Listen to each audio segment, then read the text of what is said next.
Welcome back to La La Land on CRN Digital Talk. That's Nettie Liddell. I am Brett Chapin. We're talking with the talented actor and producer Pepper J. If you have any questions for Pepper, go ahead and give us a call at 1-800-336-2225. And Pepper J's website is actorsreporter.com or actorsentertainment.com if you want some more information on her. She's also on IMDb. And Pepper, thanks so much for being here. Thank you, Brett. Thank you, Nett. You were telling me a little bit earlier on about a young lady who came to you and went on to be in the top 4 of American Idol. You were telling me a little bit about her story. Can you tell that for the audience? Alison Uraheta. You might remember her as the redhead from American Idol Season 8 when Adam Lambert was on. Mm-hmm. And that should have come out Adam Lambert first, Allison second, and then everybody else third. But politics, what are you going to do? Yeah, she came to me and my partner, John Ferrari, a week after she was 12 and made the announcement, as cute as a bug, I got to tell you, that she wanted to be on American Idol. And she worked hard for it. We worked with her for many years. Actually, we worked with her until... At CBS Studios, they were running American Idol there at the time, and they had a surprise 17th birthday party for her. Oh, wow. And it was just her family and John Ferrari and myself. And that was the last time I coached her, so from 12 to 17.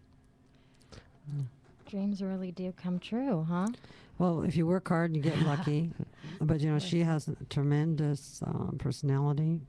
And her best asset are her parents, who support what she wants to do. Usually when a child is good talent, their parents are really important. Yeah, Absolutely. You've said that a few times. Yeah, we see... the parents have got to be key players in it. Right. They have to do what the child is looking for and not what the parents want. I mean, we've both been to auditions, Nettie. We see the stage parents. It does happen. And it's kind of sad. So it's nice and refreshing when that doesn't happen. Yeah. Yeah, her parents are fabulous. I just adore their family. I'd say you could take a little bit of credit for her American Idol success then if you were coaching her.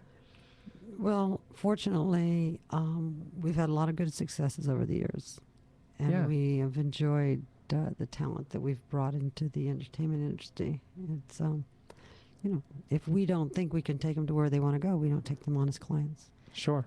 So how could we, how do you do that? How do people find you for coaching? Well, for the coaching, they contact me usually through contact, either at Actors Entertainment or Actors Reporter. We hold auditions once a month. We come in and look at them free. And we take only about 3 or 4 students a year. Wow. Fantastic. Out of scores and scores of people that are interested. Very slow. You were saying that about the network, too. There were about, 1,500 submissions, and you took... Well, that's something different. I was looking for 15 hosts that would host the different shows on the network, and we had over 1,500 applicants for that. So we were able to choose the very, very best hosts. We have the very best hosts. I mean, Desiree Anderson, Danica Quinn, Kim Estes, Joe Sabatino, Judith Jones, Brett Walco. Amazing. Christina Nichols. Christina Nichols is a sweetheart, yes.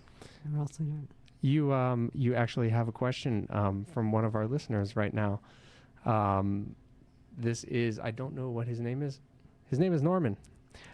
Hi, Norman. Thanks for the call. Oh, pleasure. I have a question for you, Pepper. What do you just talked about the parents being supportive of the kids, but let's say the parents are barely supportive of the kids and the kid can barely get in to see you.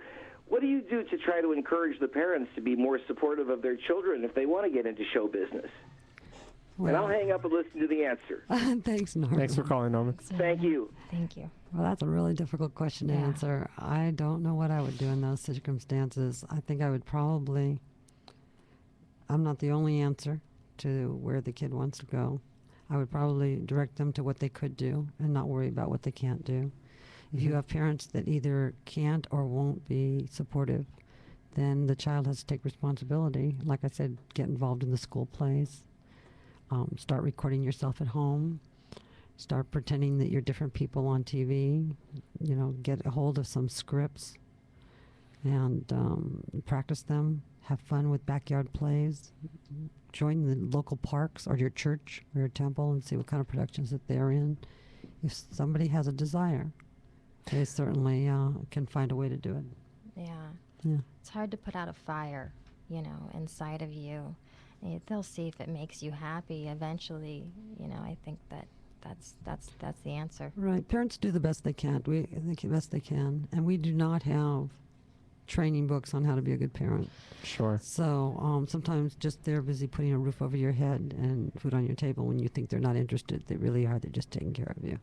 It's a great question. I wish I had had the answer to that question when I was a kid, because my parents were not very supportive at all in the beginning. And then once I started doing shows and they saw me and things, they became supportive. But yeah, it's getting past that first hurdle of parent wanting to be protective of you and not wanting you to get hurt or whatever. Exactly. It's usually for good intentions, but it can be detrimental to a person's career. Right. A lot of rejection. I'd like to hear about how you take rejection and what you think of rejection when we come back. We'll be back on La La Land with Brett and Nett on CRN Digital Talk. Who's watching?